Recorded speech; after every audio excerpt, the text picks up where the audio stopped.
Helo, fe enw i yw Sara Louise Wheeler a fi sydd wedi bod wrthi yn darllen ac yn mwynhau barddoniaeth plant ardal Wrecsam a Fflint ar gyfer wneud y Beirniadaeth i'r gystadleuaeth Dydd Gŵyl Dewi 2022. Braf iawn oedd gweld faint o bobl oedd wedi ymgeisio, 97 ohonoch chi sydd yn cael yn ogol. Ac felly oedd hyn o fewn tair categori, blwyddyn 3 a 4, blwyddyn 5 a 6 a blwyddyn 8 yn unig, blwyddyn 8. Ac felly dwi wedi gwneud lot o penderfyniadau anodd iawn. Dwi wedi gorfod mynd ati i drio. Wrth gwrs, oedd pob cerdd yn dod ar rhywbeth gwahanol, ond mae rhaid trio pigo rhai allan o'r pethau da oedd wedi dod mewn.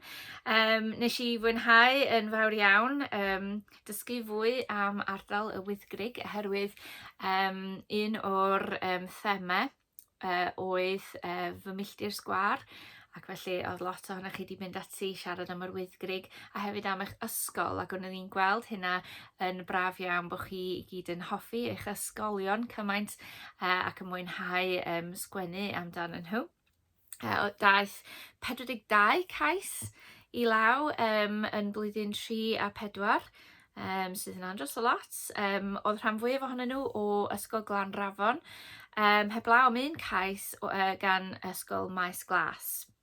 Oedd yna 2 thema ac digwydd bod oedd un o'r pobl o Maes Glas wedi mynd hefo y thema o dail, ac oedd hynna yn ddiddorol iawn hefyd, oedd yn peth neis. O rhan yr Wyddgrug ei hun, dwi wedi dysgu lot o bethau newydd. O'n i wrth gwrs yn gwybod am Theatr Clwyd a Siop y Siswrn. Dwi'n mwynhau mynd i Siop y Siswrn ac fi es i fyny i Moel Famau pan o'n i yn yr ysgol ar taith gerdded. Oedd yna lot o sôn am yr afon, Alun. Oedd yna lot o sôn am rhedeg yn yr amgylchfyd. Lot ohonoch chi yn mwynhau gwneud ymarfer corff, mae'n amlwg.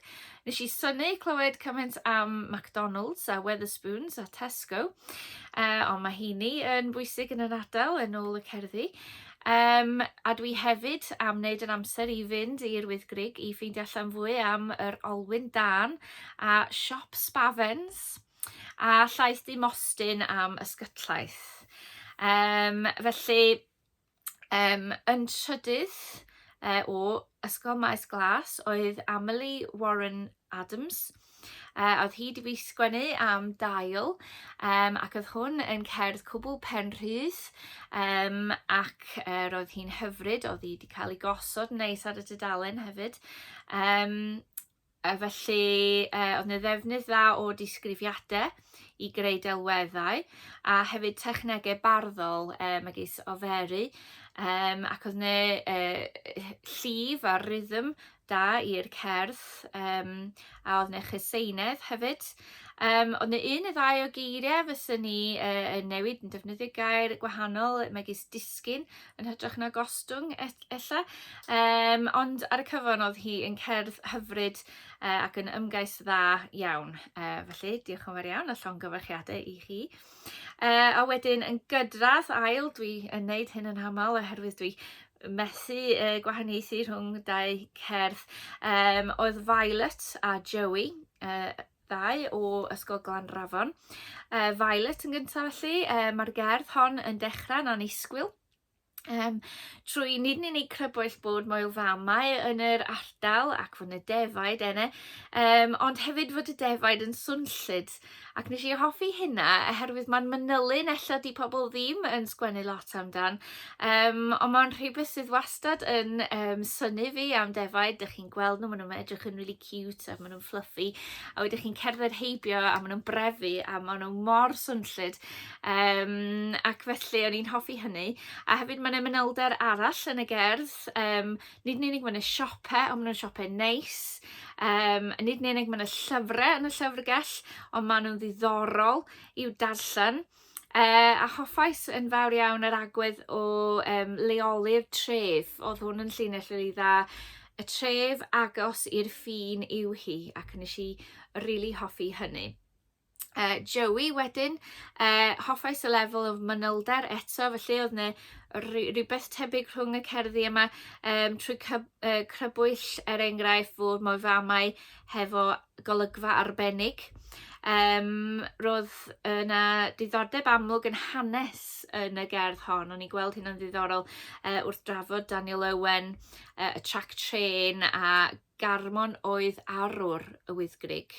Gelwyd y bardd i fod yn hoff o pêl-droed ac yn enwi Mould Alex, nes i gorau googlo hyn, ond Mould Alexandra FC di hynny, ac mi ddath hynna rhyw naws bersonol neis i'r gerdd o'n i'n teimlo. Ond fy hoff ran, dwi'n meddwl, oedd nid yn unig siarad am Daniel Owen yn sgwennu llyfrau, ond hefyd ei fod o wedi bod yn teilwr wrth ei waith. O'n i'n gweld yr ffordd oedd hynna wedi cael ei sgwennu yn reit neis. Yn gyntaf wedyn, dyfan o Ysgol Glanrafon, cerdd acrostig gan ddefnyddio'r geiriau Ysgol Glanrafon fel llythyrau man cychwyn. Dyma enghraifft da o sut all mydr ac odl neu defnydd o rhyw fframwaith arbennig o farddoniaeth gwthio'r bardd i ysgrifennu rhywbeth bach annisgwyl, ond sydd yn effeithiol iawn. A mae hwnna'n rhywbeth dwi wedi cael profiad o yn ddiweddar. Nes i sgwennu Villanelle a nath o gwthio fi i sgwennu rhywbeth byswn i ddim di sgwennu, ond fod fi'n trio ffeindio odl. Roedd defnydd diddorol y iaith a dylweddau drwyddi draw. Ac nid hon oedd yr unig cerdd acrostig i ddefnyddio'r gair olion i ymateb i'r o. Ond be nes i hoffi oedd y llinell olion y disgyblion sydd wedi bod. Felly yn siarad am yr ysgol yma, rhyw adlais yn y tirwedd yma o yr disgyblion oedd wedi bod o'r blaen, ac o'n i'n rili hoffi hynny, o'n i'n meddwl hwnna'n arbennig o dda. Ac mi ges i fy synnu am ymhesio yn fawr iawn gan hynny. Roedd nifer y gerddi yn sôn am hanes yr ysgol, ond roedd y llinell yna yn rhoi rhyw teimlad a gwerthfawrogiad dyfnach o'n i'n teimlo. Felly da iawn am hynny. Categori 2, wedyn blwyddyn 5 a 6, 55 cais, daeth i law, sydd eto yn rhagorol. Oedd rhain o Glanrafon a Maes Glas. Felly, yn gydradd trydydd, Gwen o Glanrafon a Madi o Glanrafon. Gwen gynta, cerdd sydd yn rhannu gwybodaeth a sylwadau am y dref mewn ffordd hwylus. Synais ar y llinell, tref llawn hanes, ei hen adeiladau yn sgrechian ei hanes. A dwi wedi cael y teimlad na lot yn ardal Rhos yn y Chrigog, lle chi'n cerdded o gwmpas y teimlo fod hanes yn gwthio i ffordd trwad. Chi'n bron yn medru teimlo, bron yn medru gweld yr agwedd hanesyddol yma, y pobl yn ei hen cotia a hetia ac ati, just trwy sbio ar yr adeiladau a cael rhyw naws gan nhw, a ni'n rili hoffi hynny. Mae hwn yn llinell arbennig o dda sydd yn dangos fod y bardd yn ymwybodol iawn o hanes yr ardal. Nid yn unig yr hyn mae hi wedi ddarllen, ond hefyd yr hyn mae'n gweld o'i chwmpas i, ac yn un teimlo fod hynna yn peth arbennig. Madi wedyn, defnydd da o odli drwyddi draw, heb fod yn rhy gaeth i'r mydr ac odl. A mae hwnna'n anodd, dwi'n ffeindio hynna'n anodd yn hyn weithiau, ydych chi'n trio ymateb i'r odl ac ella fod o jyst yn teimlo fatha raimi-paimi. Diolch ddim yn gweithio, ond oedd yr cerdd yma yn diffeindio rhyw balans rhwng y ddau beth yna. Yn rhannu delweddau a gwybodaeth am y wyddgrig sydd yn swnio fel lle braf iawn yn ôl y cerdd yma, a lot o'r cerddi eraill. Lili wedyn o Glanrafon ddoth yn ail. Cerdd fach hyfryd sy'n gwneud defnydd beiddgar o eiriau a dulliau barddonol megis gyferu ac chyseinedd, a sgwennu personol hyfryd i gloi'r cerdd. A wedyn Kitty o Glanrafon nath ddod yn gynta. A dwi wedi rhoi waw yn y nodiadau fan hyn. Dyma gerdd sydd yn dangos aeddfedrwydd a chrefft y bardd. Mae'r 3 gair ailadroddus, neu sydd yn odli cyntaf yn creu rhythm ac yn gosod sail i weddill y cerdd, sef synhwyro'r ardal trwy'r croen, y tafod a'r ffrwynau. Mae yna enghreifftiau o oferu, clyfar a chyseinedd. Mae'n gorffen efo 2 air ailadroddus ac yna'n datgafn caraf y wyddgrig. Oedd lot ohonoch chi wedi deud hyn, a lot o'r plant yn mynegu fod nhw yn mwynhau byw yn y wyddgrig ac yn rili hoffi hi. Ond oedd y lle ddath hynny yn y gerdd yma yn gweithio'n arbennig o dda. Hoffais yn fawr iawn y llinell teimlaf hanes yn fy amgylchynu. A mae hwn yn cerdd ardderchog o'n i'n teimlo, rili dda, wedi plasio fy hynna. Categori 3, wedyn blwyddyn 8, carfan hynach. 4 cais daeth i law, fyswn ni'n hoffi gweld mwy ohonoch chi blwyddyn nesaf. Seren Norton yn cydradd trydydd hefo gwenllian Clos Griffiths. Y pwnc fan hyn dan sylw oedd Canwyll, ac oedd Seren di sgwennu cerdd hyfryd. Hoffais rhythm y gerdd a ddaw o ailadrodd rhai agweddi ohoni drwyddi draw. Fwy fel rhyw fath o chanting. Roedd yna defnydd da o eiriau a delweddau perthnasol hefyd. Hoffais yn fawr twist yn y diwedd, gan symud o siarad yn gyffredinol mewn cyd-destun byd-eang am y ganwyll i agwedd mwy personol trwy cynnig i ni wrando ar y canwyll ac yna i holi cwestiwn i ni cyn ei ateb ar ein rhan, mae hi'n ateb ar ein rhan mwyn cloi'r gerdd ac o'n i'n gweld hynna'n glyfar iawn. Roi rhyw cwestiwn mewn, ond ddim ei adael o, yn jyst yn hongen, jyst i hateb o wedyn. A mae hwnna'n peri ni ddechrau meddwl am pethau. Da iawn. Cydradd trydydd, gwenllian, Clos Griffiths. Mae pennill gyntaf y gerdd hon yn gosod rhythm a siap y gerdd gan ailadrodd agweddu ohoni, gan newid dim ond 2 linell pob tro nes y pennill olaf, lle cawn clo hefo un llinell yn llai, sydd yn reit effeithiol mwyn arafu'r cerdd o'n i'n teimlo cyn ei ddarfod o.